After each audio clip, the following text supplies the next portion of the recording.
Judges 7. Gideon defeats the Midianites. Early in the morning, Jerubbaal, that is Gideon, and all his men camped at the spring of Harod, the camp of Midian, north of them, in the valley near the hill of Morah. The Lord said to Gideon, "You have too many men. I cannot deliver Midian into their hands, or Israel would would boast against me. My own strength has saved me. Now announce to the army, anyone who trembles with fear may turn back and leave Mount Gilead." So 22,000 men left, while 10,000 remained.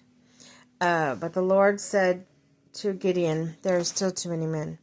Take them down to the water, and I will thin them out for you there. If I say this one will go with you, he shall go. If I shall say this one shall not go, he shall not go." So Gideon took the men down to the water, and there the Lord told him, "Separate those who lap with their tongues as a dog laps from those who kneel down to drink." 300 of them drank from cupped hands, lapping like dogs. All the rest got down on their knees to drink. The Lord said to Gideon, "With 300 men that lapped, I will save you and give Midianites into your hands. Let all the others go home." So Gideon sent the rest of the Israelites home, but kept 300 who took over the provisions and trumpets of the others. Now the camp of Midian lay below him in the valley. During that night the Lord said to Gideon, "Get up, go down to camp, because I am going to give it to your hands.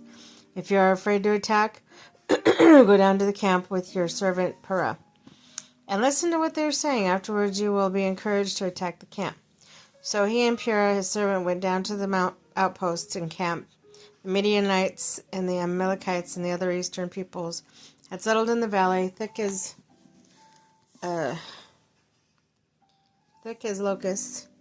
Their camels could no more be counted than the sand on the seashore. Gideon arrived just as the man was telling his friend his dream. "I had a dream," he was saying. "A round loaf of barley came tumbling to the Midianite camp.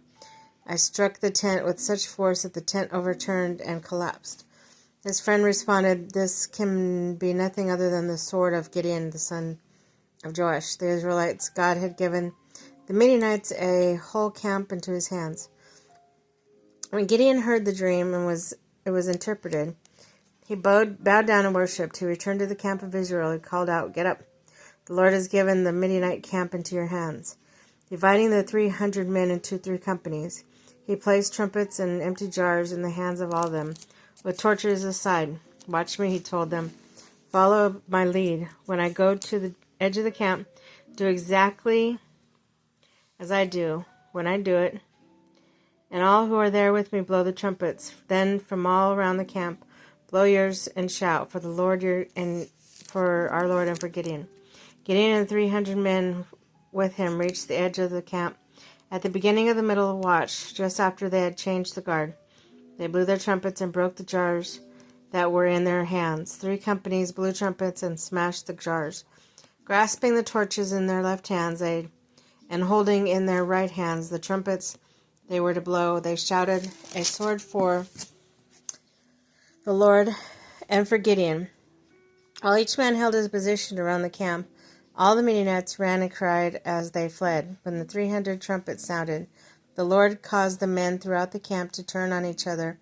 With their swords, the army fled to Beth Shirah, toward Zerah, as far as the border of Abel Meholah near Tabbath. Israelites from Naphtali, Asher, and Manasseh were called out. They pursued the Midianites. Gideon sent messengers throughout the hill country of Ephraim, saying, "Come down against the Midianites and seize the waters of the Jordan ahead of them as far as Beth-barah." So all the men of Ephraim were called out, and they seized the waters of Jordan as far as Bethel-barah. They also captured 2 of the Midianite leaders, Oreb and Zeb. They killed Oreb at the rock of Oreb, and Zeb at the winepress of Zeb. They pursued the Midianites and brought the heads of Oreb and Zeb to Gideon, who was by the Jordan.